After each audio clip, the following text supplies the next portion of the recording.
From having an unbeaten record to getting destroyed in your first ever career loss, life comes at you fast. Here are some of the fighters who went through this, starting with Davey Moore. He was an instant hit when he first entered the boxing world. For a guy who just arrived, who would have thought he would conquer the boxing world so early on? I think even Davey wasn't sure about that. Moore won the WBA light middleweight title in only the 9th fight of his career. He then defended his title 3 times and remained undefeated, until it was his turn to face the heavy hitter that was Roberto Duran. That match turned Moore's life upside down. Not many fighters have been able to overcome the threat of the mighty Duran, and Moore didn't either. After dropping a masterclass, Duran won the fight via TKO in the 8th round. All that confidence that Moore entered the fight with just vanished. Poor Moore. But he still didn't have it as bad as this next guy, Zab Judah. He was on a 27-0 record until he faced the wrath of Kostya Tszyu. Now, Judah winning the IBF light heavyweight title in his 22nd fight wasn't a surprise at all. Since the beginning of his career, he did everything right, and it was only a matter of time until he went on to become the champion. He defended the title 5 successful times. Again, no surprises. What no one saw coming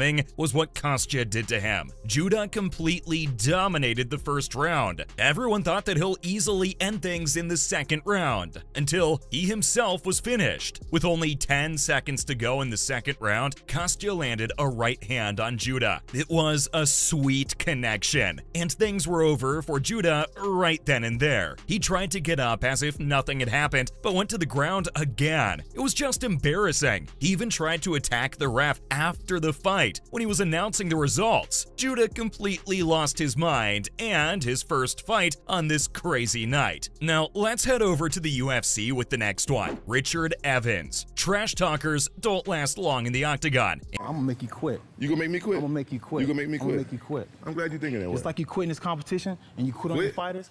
I ain't quitting nothing, That's baby. exactly how you gonna quit. I ain't quitting nothing. And Evans certainly didn't. Apart from being a trash talker, he was pretty impressive too. He kicked off his career with 13 wins and 1 draw, defeating the likes of Michael Bisping and Chuck Liddell. He finally won his championship by defeating Forrest Griffin. That is some resume. But he lost the belt in his very first title defense. Hilarious. It was Lyoto Machida who ended his unbeaten streak and destroyed him in one of the biggest fights of his career. The fight ended in only the 2nd round after Evans started trash-talking Machida. He told him that his hands were like pillows. Oops. Clearly, Machida didn't take it too well. He landed some serious blows to Evans' face and put him to sleep. It was so embarrassing. What's more devastating? Losing your first ever title defense or losing after being a champion for 3 years like Joe Frazier? Imagine beating Muhammad Ali. Frazier lived it. He was the first fighter to beat him. Astonishing achievement. Plus, he was the undisputed heavyweight champion from 1970 to 1973. The power he had in those hands of his was almost unbelievable. His left hook was a thing of beauty. You could spend hours watching it. It was a problem for a lot of fighters, even Muhammad Ali. But it wasn't a problem at all for George Foreman. He just came in and knocked Frazier out like it was child's play. The fight only lasted 2 rounds. But at least Frazier lasted 2 rounds. The next fighter couldn't even do that. Abner Maris. He was just unbelievable at the beginning of his career. I feel good. I feel great to be back. I mean, it's been 11 months, close to a year,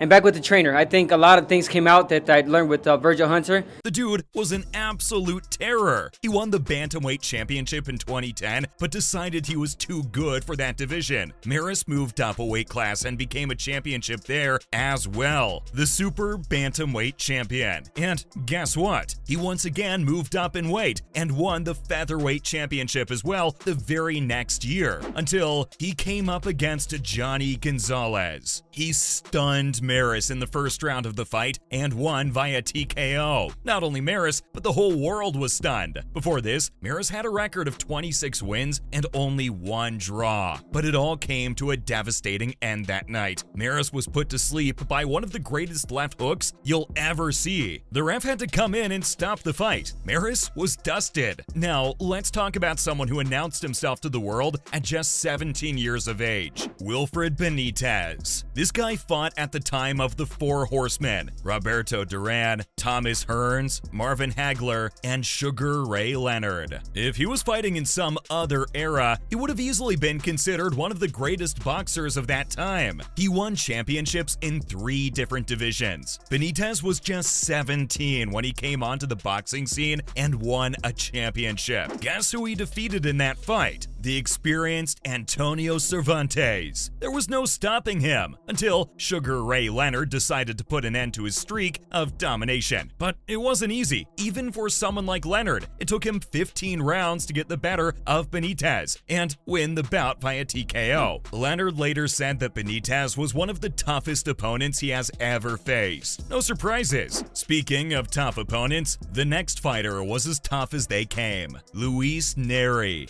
Sí, como te digo, yo sabía que este peleador Assad iba a salir así. Yo lo he visto, yo sabía que iba a salir así. Por eso. He was so good at one point that people started comparing him to Manny Pacquiao. They even dubbed him to become one of the greatest ever. I mean, he had a record of 31 wins and 0 losses. What else would people think about him? And just listen to this: 24 of those 31 wins were knockouts. He won his first ever title by defeating Shinsuke Yamanaka, who was also an undefeated champion, by the way, but Neri was stripped of that title after failing a drug test. Neri wasn't going down easily. He fought Shinsuke again, defeated him again, and this time did it in even less time. But his dream run came crashing down when he faced yet another undefeated champion, Brandon Figueroa. It was a very close fight, but in the end, Figueroa got the better of Neri. He knocked Neri out via knockout in the 7th round. It was a great fight to watch and really defined its era. Speaking of defining eras though, did y'all think I'd forget about the great Eddie Alvarez?